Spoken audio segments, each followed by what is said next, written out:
ഇതെടുക്കുന്നില്ലേ അടുത്ത് വെച്ചെടുക്കുന്നത് അല്ലിവാ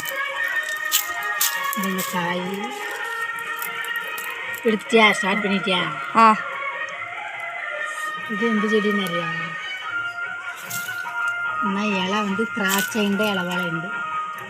ഇതാണ് കായ് ഇത് കുഞ്ഞക്കായ് ഇത് വലിയ കായ് ഇതിൻ്റെ പഴം ഇതിൻ്റെ പഴം ഇതാണ്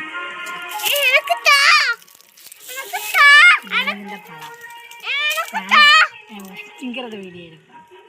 ഇതാണ് പഴം അതിൻ്റെ അകത്തുണ്ട് പേഷൻ ഫ്രൂട്ടിൻ്റെ പോലെ ഉണ്ട് ടേസ്റ്റ് വേറെ മതിയാ ഇതാണ് പഴം ഇത് ചെടീൻ്റെ പേര് ഈ പഴത്തിൻ്റെ പേര് റാസ്ബെറി ഞങ്ങൾ ഞാൻ ആദ്യമായിട്ട് കാണുന്നത് മുമ്പ് കണ്ടില്ല ഞാൻ കണ്ടിട്ടുണ്ട്